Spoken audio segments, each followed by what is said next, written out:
Thursday, July 18th, 2024. Rob and I come to you live again here on a Thursday night on Buckeyes Battle Cry. Rob, how was your week, man? I know it's we got together, we got to go try a new spot, not a pizza spot this time, but a cheesesteak spot, bro. What's your take on Mr. Spots in Ann Arbor? I I uh I thought Mr. Spots was Spots was pretty pretty good. good. I give it I eight give it point eight point two two out out of of 10. 10. Solid. Dude, this is Dude, this is echoing, man. echoing, It's man. just it's It's killing me, killing dude. me, dude. Are you are you doing with the mic or without the mic? I'm doing I'm without doing the without mic. the mic. I don't I know. don't know what I the don't know deal what the is. My deal phone is. My never phone echoed never like echoed this. like this. Huh.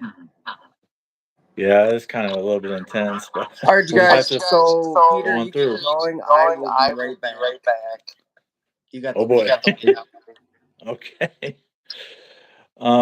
Yeah, we're trying out some new mics. We got some new mics that we wanted to try and incorporate into the show. We're gonna have StreamYard for next week's show. We're gonna have try and go on the laptops, but we heard there's some tough YouTube restrictions, limitations with that. So we're trying to improve and advance the show and improve the quality of the show.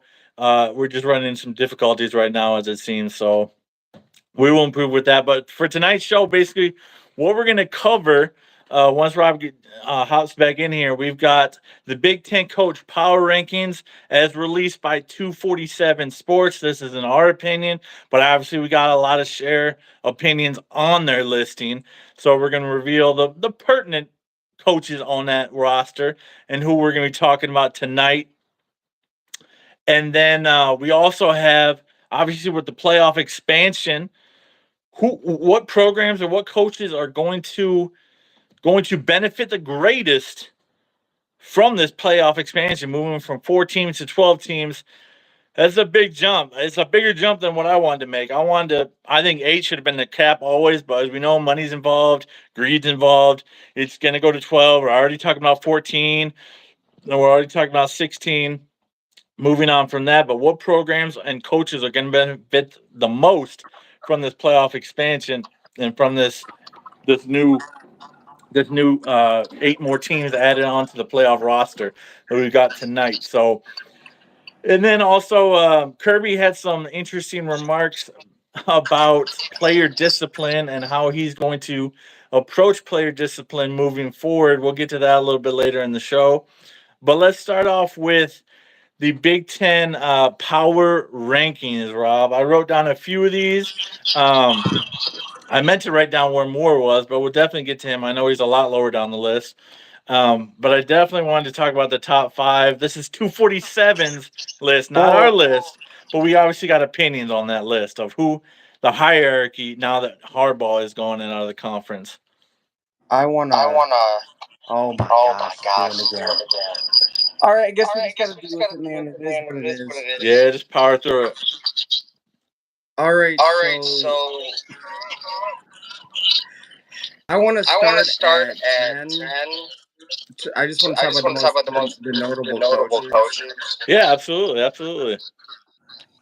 So So with with the the notable notable coaches, coaches, newcomer newcomer Jonathan Jonathan Smith Smith for for the the Michigan State Michigan State Spartans, Spartans. Yeah, Sparty. he's in He's at in at 10. 10, And the only and the reason only why I reason can think why I can about think about he is in is at in at 10 10 is is because because of of his, his. gosh, what am I trying to I'm trying to say? say Is because is of because of his his resume at resume at Oregon Oregon State. Yeah, State. what he did at OSU. Yeah, Yeah, what he did at what he Oregon did at State. Oregon State. He brought He that brought that program back. program back. He had He them had at them top at top 25 25 last last season. season. Yes, he sure did. Might have even been top 15. Yeah. Yeah. He got them So to a 10-win season, and they were pretty formidable at the end of last year. They had pretty good defense. Obviously, Aiden Childs led the offense, an explosive offense, and now he brought him over to MSU to be the quarterback for the Spartans with a very depleted roster. But boy, if you can take a roster like Oregon State's and take them from where they were to where he brought them up to be, that's impressive. He's got a track record of building. But boy, he has quite the building job to do at MSU with all the fleeing of the roster that's taken place the last 2 years in East Lansing. So So Stephen, Oregon State has not been relevant since what's his face, Stephen Jackson. Yeah, Yeah, from the tailback. Just keep going, keep going. oh. so So they have not been relevant since pretty much Stephen Smith, but Jonathan Smith brought him. Actually, no, it was Steven Jackson. Steven Jackson. So Jonathan Smith brought them back and was able to get them to top 25 last season. I give it about 2 to 3 years before his you see results at Michigan State. Yeah, the roster was really extremely depleted. Their top 2 defenders, one of them, the corner, went to Michigan. Keon Coleman, of course, went last year to Florida State. They have no wide receiver talent. Their offensive line is porous. They do have a quarterback that's going to be able to bail them out of some plays, but he's going to have to use the portal effectively, build a good staff. Of course, he brought a lot of guys from Oregon State to Michigan State. And I would say about your timeline is when we should start seeing results. I don't expect them to be very competitive in his first season, unfortunately. They lost so much, they lost so much to the portal, and it's kind of insane. They got a lot of building up to do. I'm pretty sure that their best cornerback went to Michigan. He went to Michigan. He's going to be cornerback number 2 for the Wolverines this year. All right. Coming in at number 8, it is Sharon Moore, new head coach, Michigan Wolverines. The old Harbaugh regime is gone, and so it is up to Sharon Moore to keep up the tradition going. Wait, hey, Peter, can you hear the echo on my end? I mean, I can hear it from time to time, but I'd say just keep talking through it. Gotcha. It may deter viewers away from us.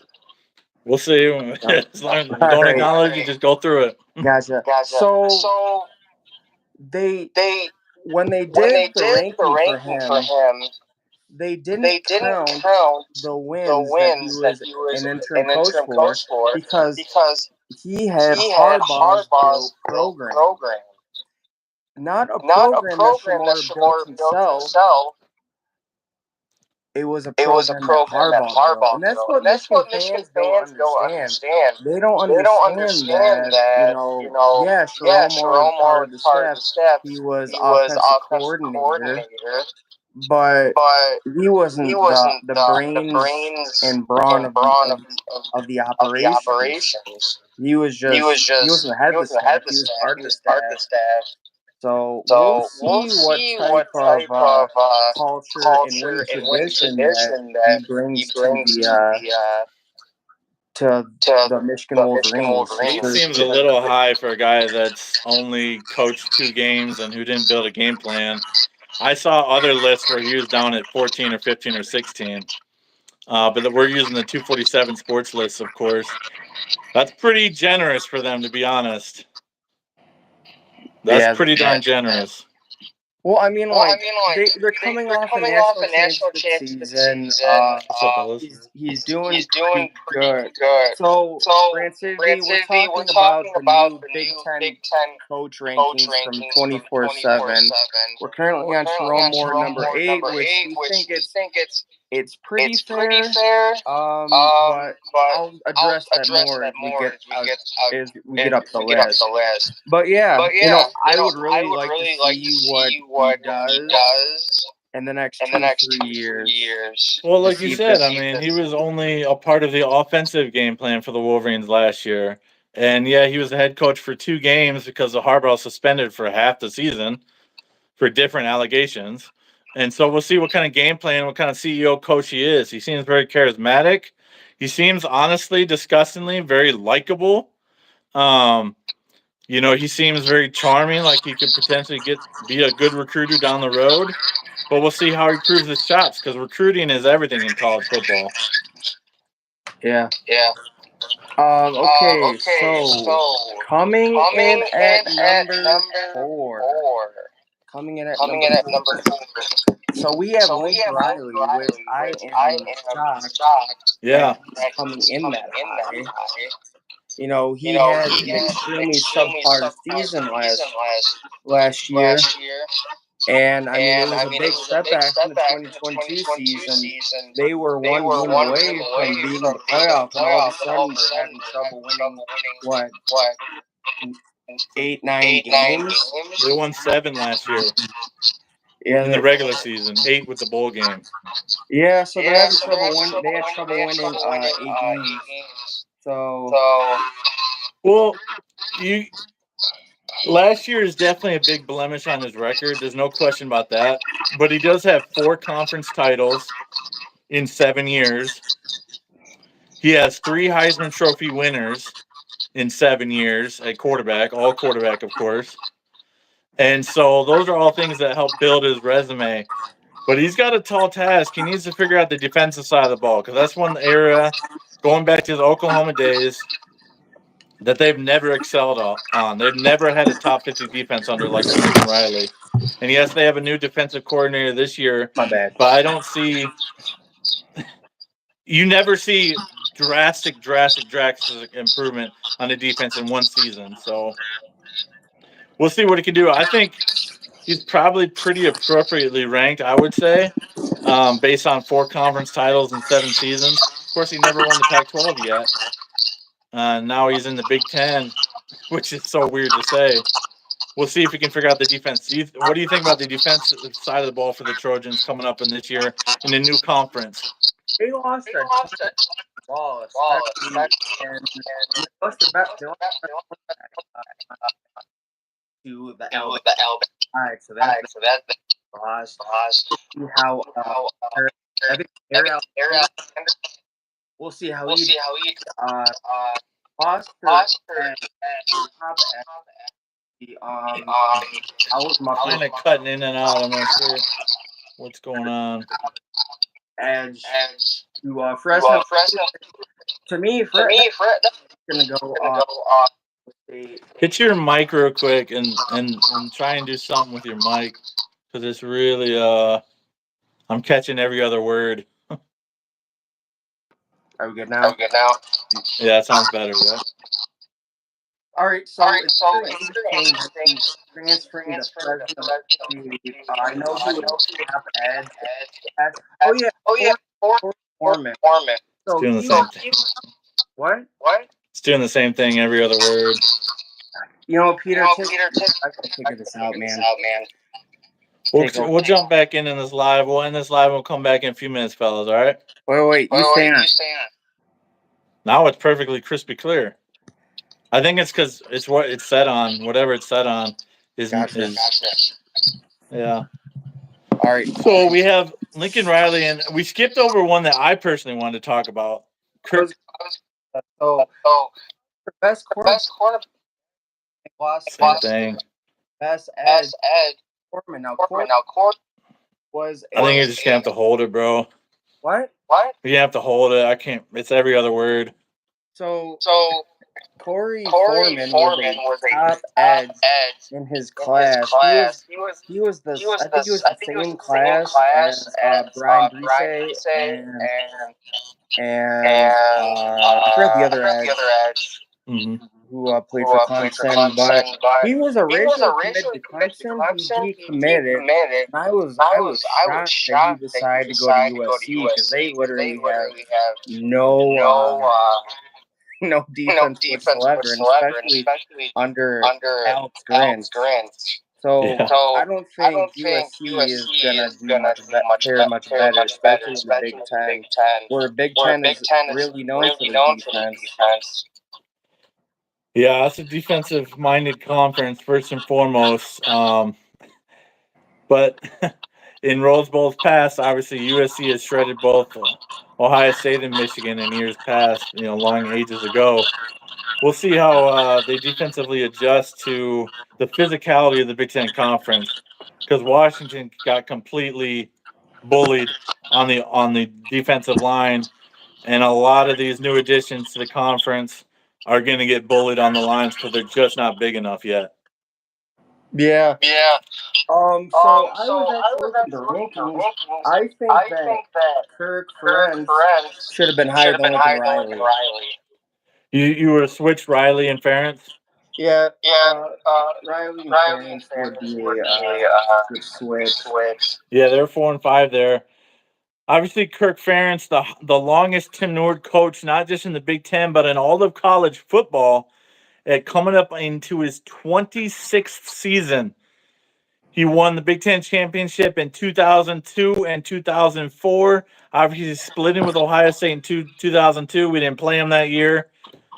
Both teams were 8-0 in the conference. Ferentz has led the Hawkeyes to 3 Big Ten title game appearances, coming up just short in 2015, and obviously got blown out this last year in 2023.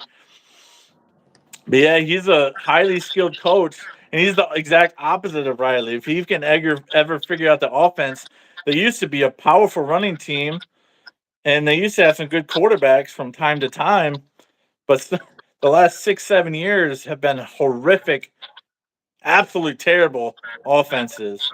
But what do you think about Kurt and his position?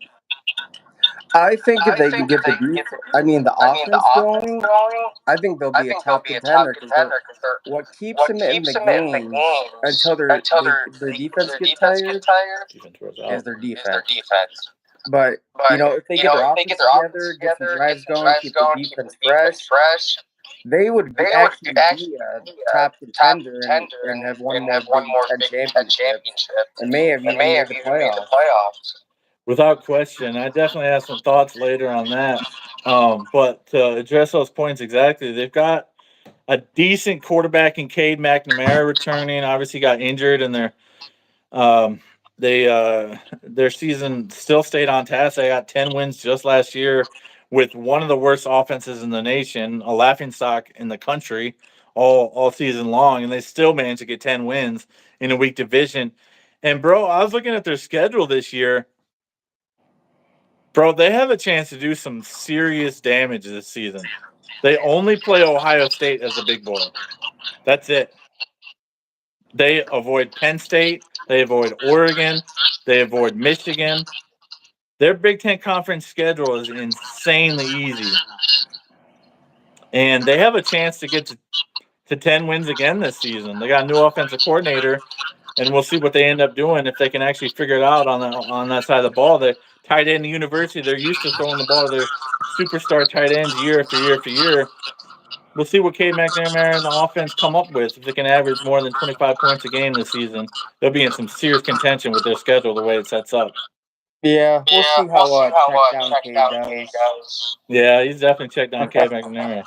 All right, coming. Oh yeah, so I want to talk about one coach who comes in at number 9. He's a newcomer. Not only the coach for their program, but just one of the newcomer teams for the Big Ten, and that is Jed Fish of the Washington Huskies. So he has little to nothing to work with. They have like 0 starters coming back on offense, 1 starter coming back on defense. They pretty much lost everybody to draft, plus a brand new head coach. But what's going in favor of Jed Fish is that he brought Arizona back to a respectable program. I mean, they took it to Oklahoma in a bowl game. Oh yeah. So it seems like he's going to bring that culture to Washington, and they may not miss a beat. I don't know. But a lot of people slept on Arizona last year, but not you or me. They got 9 wins and had a very tremendous season. It was impressive, especially that bowl game. Yep. So all right, coming in at 6 is Luke Fickell. I want to talk about Luke Fickell because I'm pretty sure it's his 3rd year at Wisconsin, isn't it? He's entering his 3rd season now. Yep.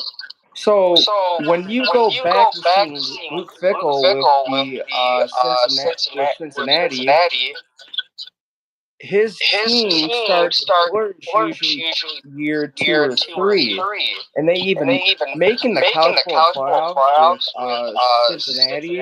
Right. That's a big accomplishment, and No question. I think we're going to see a big step from this Luke Fickle team.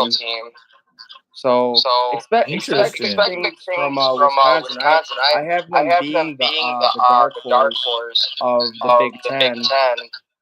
Only because, again, we usually see Luke Fickle teams flourish his third year in the program. It'll be interesting, man. I don't know if I share your same level of confidence. I get your reason and logic, and it totally adds up. It makes sense to me. But I still don't think he's found a quarterback. Tyler Van Dyke is not that dude. And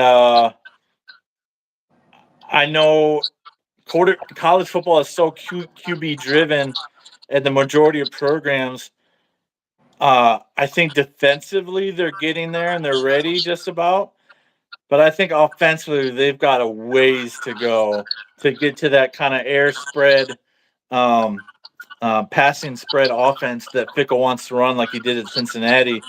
Being a total culture shift. I'd love to see it because obviously I'm rooting for the guy. He dedicated half his life so far to the Ohio State University and its success on the field, and I'd love to see the Badgers take that next step. So if they do, I'll be very happy. And I do have big expectations. Just me personally, I think it'll take another year. But if they do it this year, props off hats off to you. You called it. Yeah.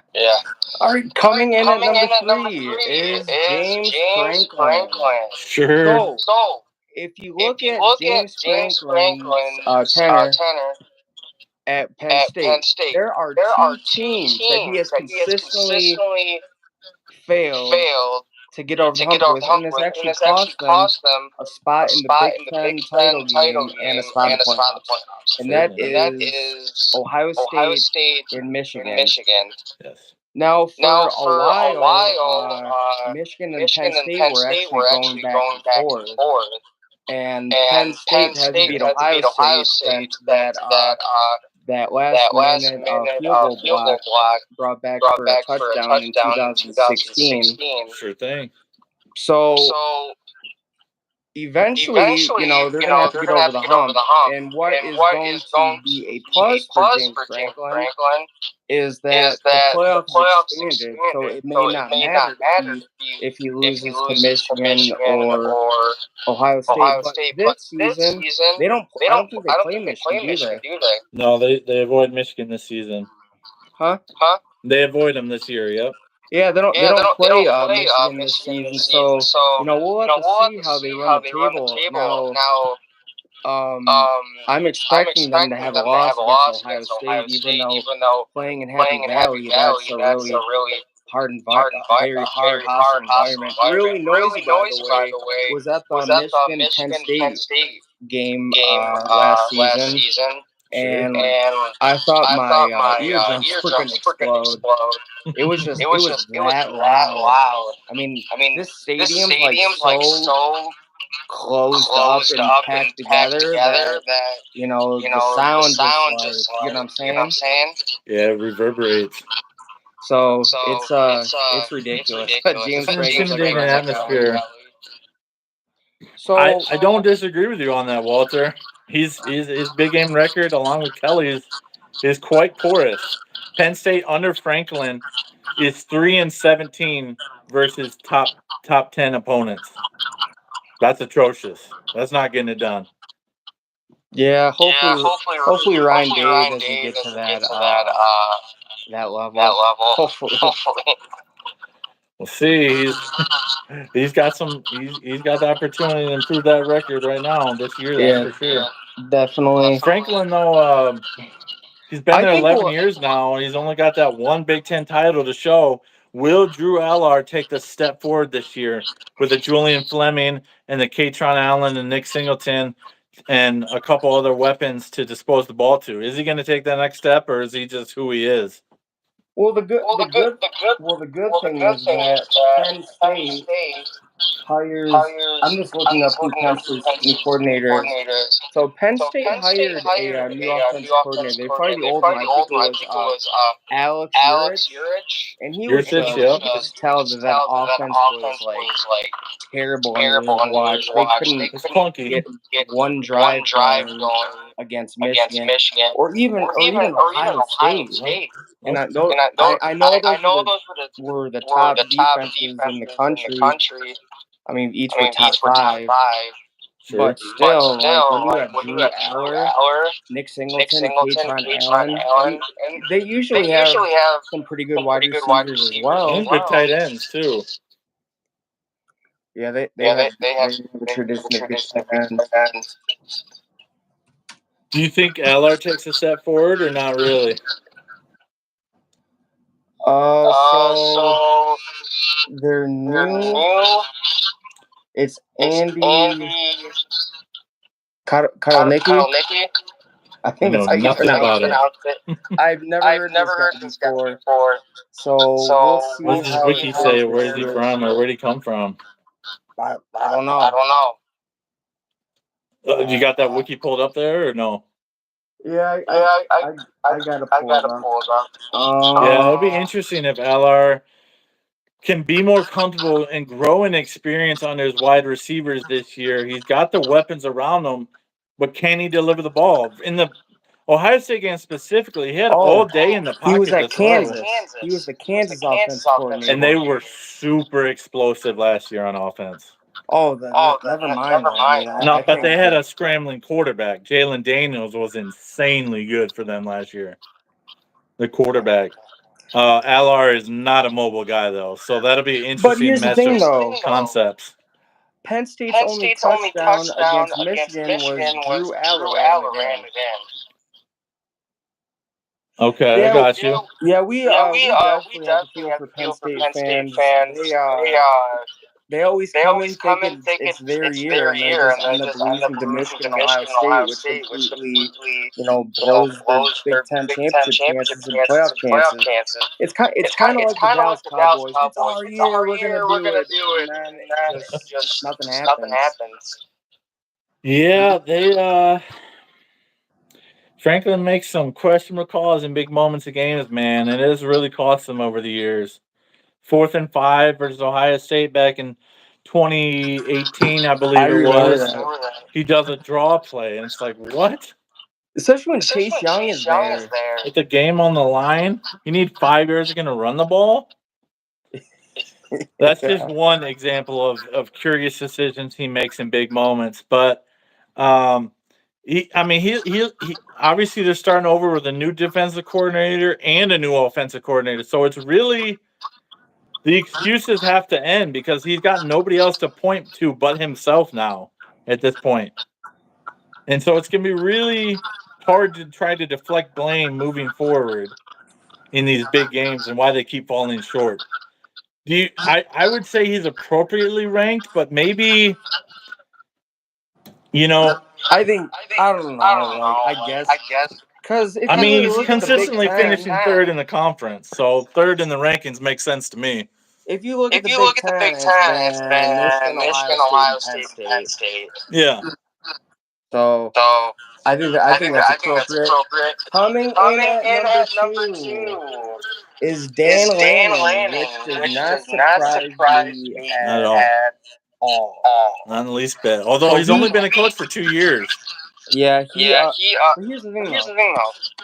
He's building something really special. Look at that 2024 class. I mean, they had like 26 4-stars. Wow. And then the 2025 class, they're currently ranked number 4 or 5. They've been pouring in 5-star after 5-star. Okay. And it's not like they didn't come close to making the playoffs the last 2 years. Again, Dan Lanning's a young coach who's trying to get over the hump. And it's bound to happen sooner or later. Yeah, he really ran into a juggernaut in Washington last year. Twice. Yep. Those were obviously their only 2 losses of the season. But And I agree, they are building something dangerous and something special. They're recruiting monstrously well, and I think much like Day, he's going to have to rise up in the big moments because, as I've mentioned on previous lives, he does have some curious decisions in big moments in games too versus Washington. It happened in both games last year, and so obviously, hopefully, he can learn from that. They host the Buckeyes on October 12th in the second biggest conference game of the season, and we'll see what they all got to do. Yeah. I predict that Oregon will win 3 to 4 Big Ten titles. Wow. Actually, no. 2 to 3 Big Ten titles by the time that the decade's over. The decade's over. Wow. Okay. Yep. Well, the big thing is, and it's so infuriating. I'm sure they're going to announce it next week at the Big Ten Media Days. But the tiebreakers have not been announced for the Big Ten Conference and how they're going to break these ties, because in an 18-team conference, tiebreakers are going to decide who gets to play in that game every year. And up to this point, they have not announced what the tiebreakers are going to be, because you're not going to get everybody playing head-to-head, every year. Like, Oregon's schedule this year is insane. And I know that the media favorites try and make the Big Ten championship game. And I sort of tend to agree, but they have to play both Ohio State and Michigan this year. And tiebreakers are going to be monumental. We'll definitely discuss that next week once they announce it. If they announce it, they better announce it. But, you're not going to be playing every team every year. And so there's going to be fan bases that are going to be ticked off that have a 8-1 conference record, but lose out on the tiebreaker. That could be point differential, or that could be, points given up, or whatever they come up with. That's after head to head, of course, is going to determine and break a lot of hearts for a lot of teams that are worthy, but because of the tiebreaker, not going to get to go. But Oregon, are they going to be big enough on the defensive front? We're going to find out very quickly when they play Ohio State. We're going to see for this year. Yeah. All right. Coming in at number one, drum roll.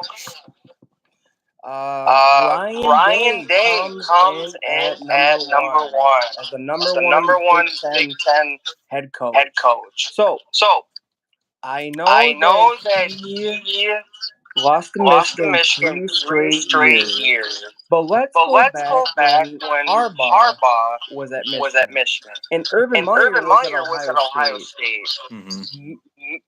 Harbaugh could never beat Ohio State because of Urban Meyer. Urban Meyer is one of the greatest college football coaches besides Nick Saban. He's the only other coach other than Nick Saban to win a national title at 2 programs.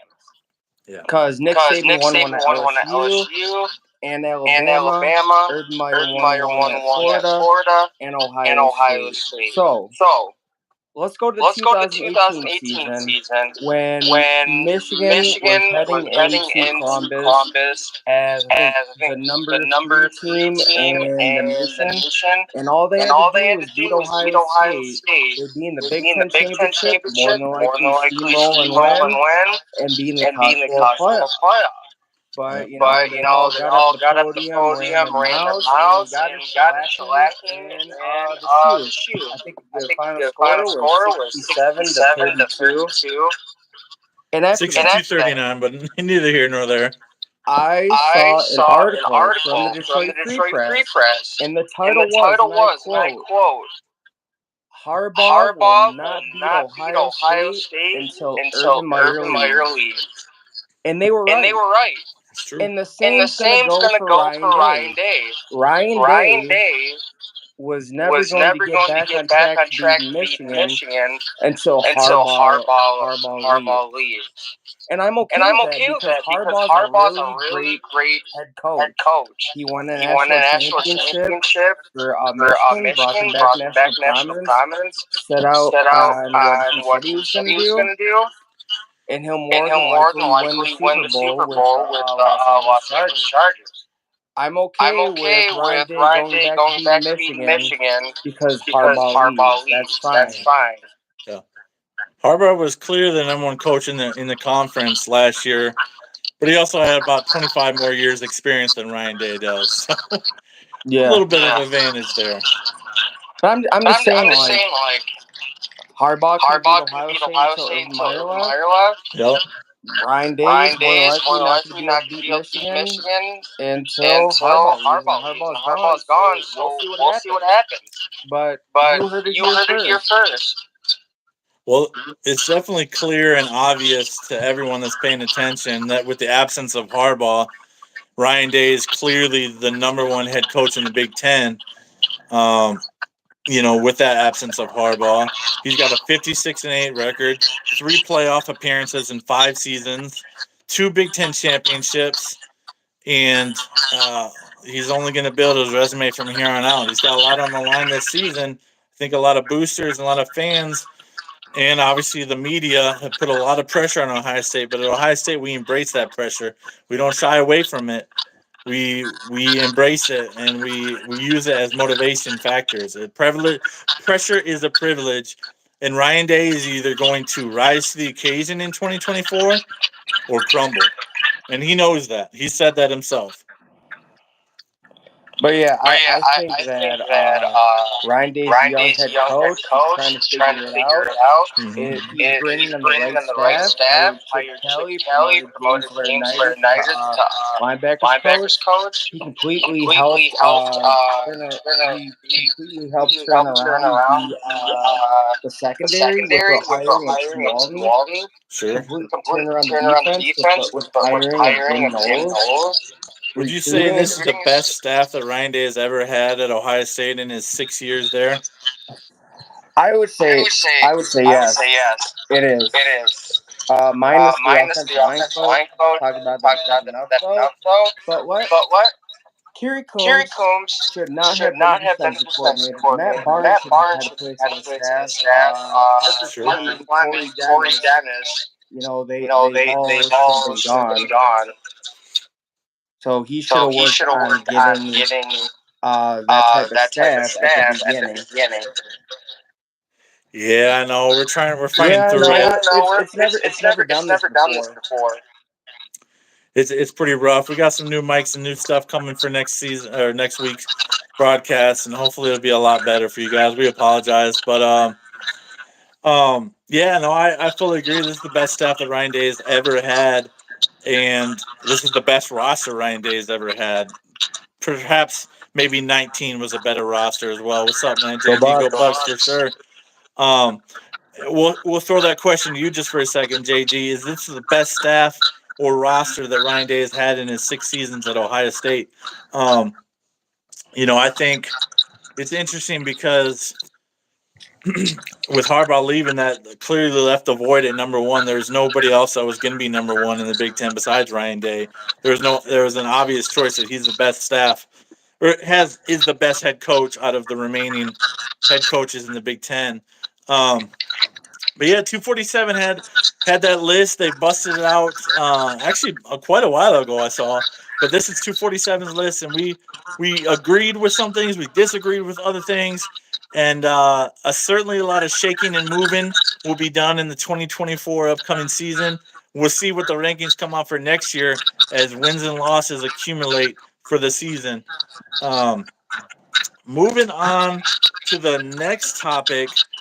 With obviously the playoff expanding to 12 teams, now I only wanted to expand to 8 teams. That was my gift, but obviously we're past that now. We're at 12, soon to be 14, soon to be 16. There are programs and coaches that are going to be benefiting from the expanded playoffs. Now, I have a list, but I want to hear from you first. Just a couple of names that you wrote down. Who do you think benefits the best or the most from playoff expansion? national. Let's start with the teams who are always just one game away from actually making it. Sure. And that top three for me is Ohio State, Oregon, Georgia, Oh wow. and Oh, you went. You okay? You kind of went a different route for me than on this. Interesting. Those were the four. I mean, if you look at it, Dan Lanning lost to Washington twice. If this was the expanded playoffs, still would have made it. Ohio State Buckeyes would have still made it with an expanded playoffs. Georgia would have definitely made it with an expanded playoff. Oh, for And sure. Penn State, they would have gotten in with 2 losses because after their loss to Michigan, they finished the season strong. So That's cool. I like the approach that you had on this. I approach it mentally a little bit differently. I had coaches who are and programs who are good but not elite. I wrote down some names here that will benefit from it going to 12. I wrote down, obviously, James Franklin and Penn State as well. They would have made the playoffs each of the last 3 years had it been the way it is now. I wrote down Mike Gundy from Oklahoma State. They would have made the playoffs multiple times if the playoffs have been 12 teams since 2014. Also, Brian Kelly. Now, they haven't sniffed the playoffs since he's been at LSU, but in his times at Notre Dame, going back to Notre Dame and now his time at LSU, there would have been multiple seasons. His programs would have made it had it been a 12-team slot.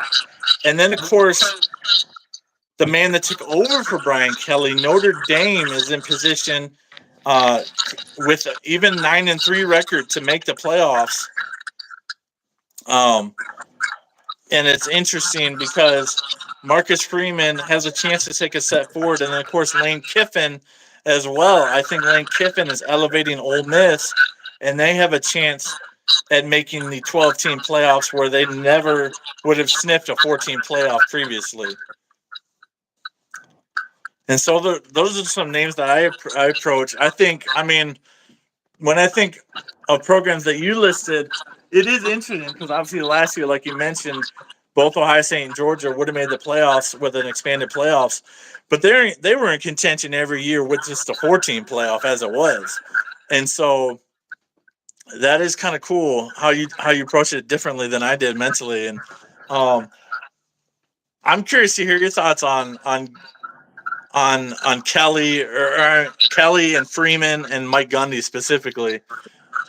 What do you think that means to them? Because now with Texas and Oklahoma gone, Oklahoma State is kind of the big dog in the Big 12. And even if they have a 10-2 record, they win the conference, they get an automatic bye.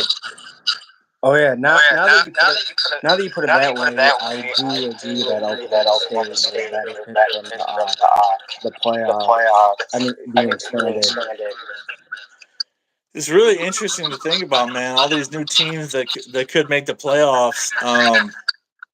How many teams do you think from the Big Ten and SEC combined will make the playoffs on a regular basis? Give me like a range from the Big Ten and SEC combined each year out of the 12 slots. Could you repeat that? I'm sorry. How many teams from the Big Ten and SEC combined will make it out of the 12 slots that are guaranteed? I say 6. I'm sorry, Fimo. You say 6? Yeah, I've heard reported between 6 and 8 is what I'm hearing, and so we'll see how many teams to make it. They're talking about 4 from each conference is what I've heard from both the Big Ten and the SEC on an annual basis, but in that range of 6 to 8. So we'll see. You say 7 to 8, okay? All right, All right, that's fair. Yeah, it's gonna be interesting, man. Are there any other programs you can think of that might benefit? Do you think Notre Dame? What? Obviously, it's gonna shift from year to year. But do you think a 9-3 Notre Dame gets in, or do they have to get to 10-2? So I don't see a three-loss program getting in the playoffs. It's just not Really? going to happen. If you look at the top 12, there's not one team on there who has more than 2 losses. Mm-hmm. So I don't think it's going to happen. Interesting. Okay. Yeah, we agree. I like that. Notre Dame has been overrated forever. No question about that, Sugar. No question about that. Notre Dame gets the benefit of the doubt a lot. I would agree that I think Notre Dame needs to get to 10-2. Yeah. But I think I'll disagree with your opinion. I think you'll see some 3-loss, depending on strength of schedule, Big Ten or SEC teams occasionally make the playoffs. Not on a regular basis, but occasionally. I don't know, man. That's a hard thing to fathom. It is, but I guess I'm projecting a little bit because I think eventually we're gonna get down to 2 super conferences, and the Big 12 and the ACC will dissolve, and eventually we'll just be the Big 10 and the SEC. Now, obviously, that's a lot of future projection, but it's going to be interesting because I've heard a lot of teams or a lot of comments on blogs. Now, there's just comments on blogs, but thinking that a 3-loss SEC team or a 3-loss Big Ten team likely will make it in. But we'll see. It'll be interesting because this is a whole new endeavor for us. We've never had a 12-team playoff.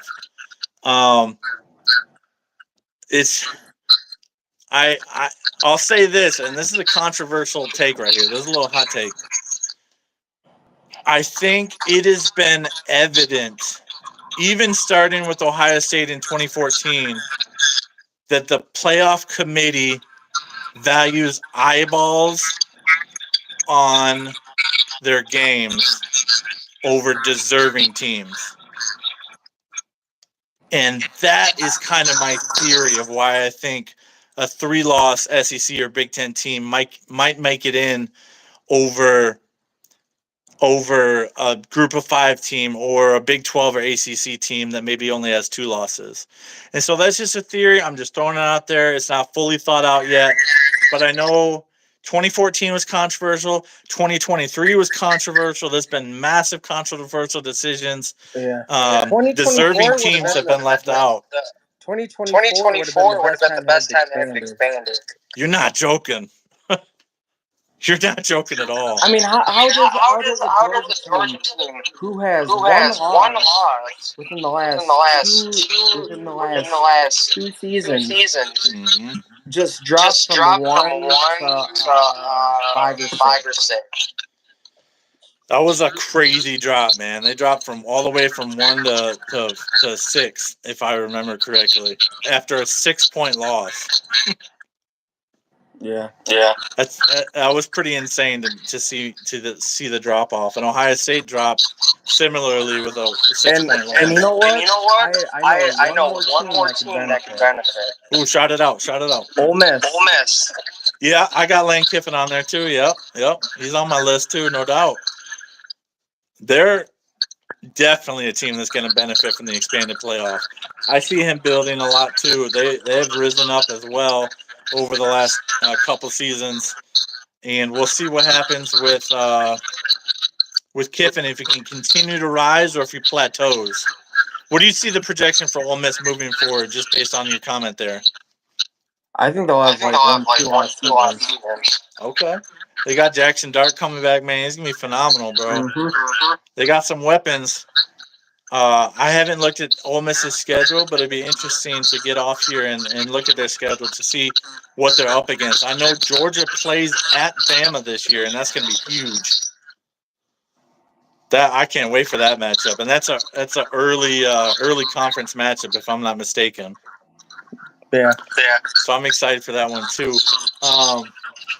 Yeah, that'll be interesting, man. 12-team playoffs. How quickly do you think we'll expand to 14 or 16? Because we're already talking about 14-team playoffs, and we haven't played a 12-team playoff yet. I give it another 5 years. Okay. 5 years, and it'll be a 14 or 16. It'll be a 14. Okay, I got you. I can agree with that. I can agree with you on that. Let's answer Sugar's question here real quick before we move on to the next topic. CJ Stroud or Justin Fields? I'm going with in terms of like a pure passer, just raw talent. I'm going to CJ Stroud. I mean, he's a 10 times better passer than Justin Fields. Yeah. And he's shown in his 1 year at Houston that he can take off and run too, which they clearly instructed him not to do at Ohio State. You know, I still laugh that, when they made a big deal about some stupid test, the quarterbacks that they did. It's like, you're not going to be successful. Yeah, and it was a brand new made up test too. He's clearly proven all the guys wrong in the NFL. I wonder though, most quarterbacks have a sophomore slump. Is CJ Stroud going to be immune to the sophomore slump in the NFL? Well, they got him. Stephon Diggs. They sure freaking did. Tank Dell's coming back. He's got Nico Collins. Nico Collins, yep. He's got a good offensive line, which is huge too. They protected him well last year, and when they didn't, he was able to extend plays with the legs. I'm excited to see what he can do. I follow Washington professionally, but Houston is definitely got more of my attention than the Commanders do because they're a mess of an organization. So I'm excited to see what CJ does in year 2. I definitely take CJ over Justin as well. Justin holds on to the ball a little too long for me. He still has a problem in the NFL. Although he's a much better runner than CJ is, in the NFL, you have to be able to throw the ball and have pinpoint accuracy, and Justin doesn't quite have that just yet. But I'm excited because if anybody can turn his career around, it's the Pittsburgh Steelers. Yeah. So we will see. So here's our new segment of Debunk That Wolverine. Yes, sir. So, Michigan. So the Michigan voice of college football. They claimed on their Monday live show that Michigan recruits at an elite level and they're heading in that direction. So I am definitely one of those naysayers who says there's no way that they recruit at an elite level. So if you want to recruit at an elite level, look at Georgia, look at Alabama, look at Ohio State. Look at Oregon now. They're consistently in the top 5. To me, that is elite recruiting. And I mean, if you want to go back even more, Brady Hope 2 years in a row recruited at an elite level. I talked about back in their last segment. He recruited the top 5 class in 2012. In the number 7 class in 2013. He was a really great recruiter. So let's look at. I mean, Harbaugh.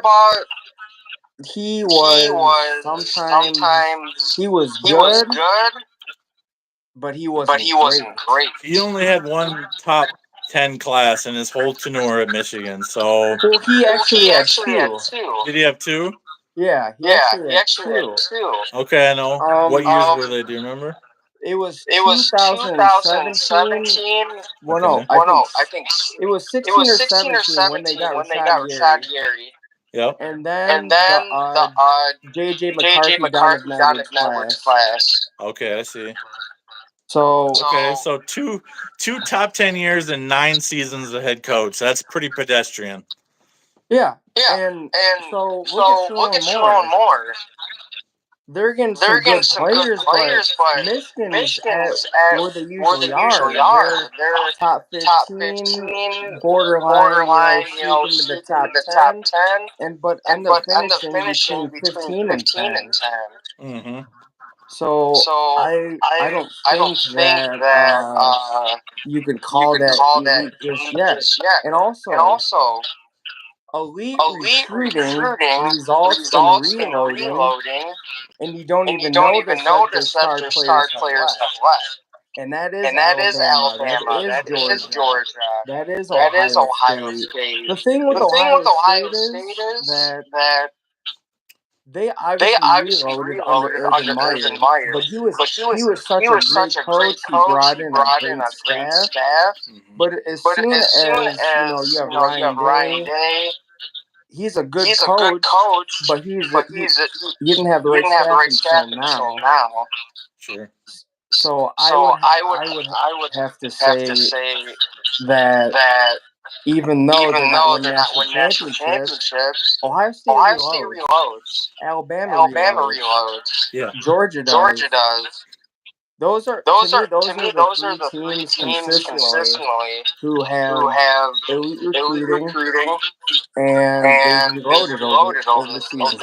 They don't rebuild. Michigan rebuilds. Well, you're absolutely right on that. And the one thing, I want to point out is that Sharon.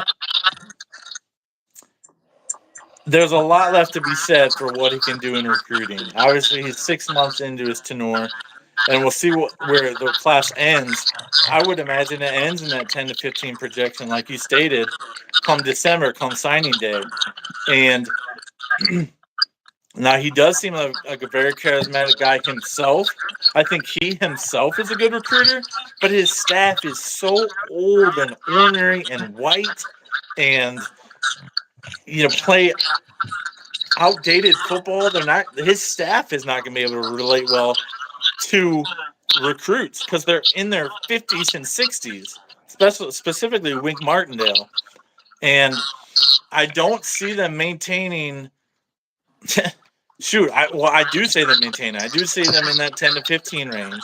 Well, now it's going to be the- interesting because the one thing I will give them is that they have doubled their NIL staff since Harbaugh left. And so clearly there's a concerted more effort that they're putting into things from an NIL perspective. But will it actually pay off? We will see. I feel like they're putting the cart before the horse again. Because remember that 2024 class where they swore they'd finish number one, they swore they'd finish the top five. Sure. You had this committed offensive lineman who said, when all these players visited the campus, that you wouldn't be surprised all of them didn't commit, and only one ended up committed. So again, Exactly. don't spout out at the mouth until those players sign down the line. Yeah, and even then, 2/3 of your class is data specific driven that they will be gone within 2 years of even signing on the dotted line. So even once your class is inked and signed and delivered and on campus, 2/3 of each class, even these big schools, departs from Georgia's, Ohio State's, Michigan's, Texas, et cetera, et cetera. So we live in a different era now where even when your players are on campus, they're being tampered with, they're being talked to by other staffs, they're being looked at by other staffs, and they're being contacted by other staffs. So, it's interesting because we've got 5.5 months till December, and the signing day in early December, well, less than that, I guess. Then, sorry. Oh yeah, all I'm trying to say is they don't have the right to call themselves elite. Michigan is not recruiting at elite level. Everybody, do not let them push this big lie. Like push back in the comment section and remind them of the recruiting rankings under Jim Harbaugh. Remind them of the current rankings under Sharon Moore. Yeah. Remind them of who's been in the top five consistently for the past 10 years or so. They have not joined the elites in recruiting. There's no denying that. And there's not any guarantee that they are going to join the elites. Yeah. It's going to be fascinating to watch because 6 months after their national championship, they still have, what is it, the 8th or 10th ranked class right now? And they have not gained any momentum since winning the national championship on the recruiting trail. Yeah, definitely. I mean, and just if you look back at history, what team has not benefited, even as if the new coaching has entered the program, if that team previously won the national championship? Miami Hurricanes benefited from their national championship. Clemson did. Florida State did. Florida did big time. Absolutely, and so it's been hilarious to watch over these last 7 months since January, and they won their title. And we will continue to laugh at them because they will 100% guarantee not get a top 5 class. There's maybe a 5% chance that they have a top 10 class, but it's almost all but sure and guaranteed they'll be between 10 and 15 when the rankings are all said and done. But yeah, man, that was a heck of a segment right there, bro. I like that. You brought the heat, brother. Yeah, definitely. Always got to speak out against those Wolverines, man. I'll be tuning their show every Monday. Yep. Just hear the claims that they bring. Just some of the lies. The arrogance that they think they can keep this train rolling is really quite something, bro, isn't it? Yeah. All right. Well, so we have not. Do you have any other topics? I had one, but I think since with the technical stuff we got going on, I think we'll probably just end it right now. You guys, we're really sorry about the technical stuff. We've never experienced this in one show that we've done so far. Yeah. So we do apologize. Next week we will have StreamYard. It'll be a lot easier. We'll have both our mics. It'll be a lot easier once we go through the technical stuff. And so stick with us. So we apologize for this one. Hopefully you guys could hear us and it wasn't too headache inducing. I do have a champ of the week. Who's your champ of the week? I don't have a champ. All right, fair enough. Okay, so my champ of the week is current Republican VP pick J.D. Vance, a graduate of the Ohio State University. So that is his champ of the week. He's representing the Buckeyes. More than likely going to get the Oval Office. So I'll give you absolutely, man. He most likely will. I'll give you the chump of the week. Now this has proved to be still rumors, but Cormani McClain at Florida, who walked on after leaving Colorado, the #1 rated cornerback, Mr. All Do It Everything last year. He's running into problems again at Florida. And Billy Napier tried to shoot down those rumors, but apparently character follows you across state lines, and he's running into problems already at Florida in his first month there. What has he done? Nothing's been reported exactly what he's done, but everything that Dion has said about him specifically, not about anything else, but about him specifically, seems to have followed him from Colorado to Florida, late to meetings, skipping class, skipping workouts, things of that nature. And so he's actually been doing that at Florida. I mean, that's there was a massive rumor about that. Billy Napier at SEC Media Days came in and shot those rumors down, but he didn't deny those rumors.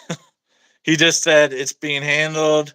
He's adjusting, blah, blah, blah. It was basically a deflection. And so essentially you can read between the lines and you say, yep, he's doing the exact same things he was doing at Colorado. He thinks he can get away with putting in half-assed effort and getting away with it because of who he was in his recruiting profile. And at this point, there's no way he's going to be put on scholarship. Let's just put it that way. Oh, Lord. That's too bad. It's always such a shame to see, kids with such talent just blow it because, character issue. It'd be different if they got an injury. It is what it is with that, but, character issues, that's wasting God-given talent. Wasting opportunity for sure, man. So hopefully, for his sake, he can get it together. Otherwise, says he'll probably be on the move again and hitting up some Last Chance U University because he's really striking out with all his coaches. But that's it for tonight for Buckeyes Battle Cry. We'll see you with a new and improved show next week, much improved. And hopefully you'll bear with us, and we'll see you next time at 8:30 next Thursday night. We will see you then, guys. Take care tonight. Go Bucks, and God bless. All right. Later.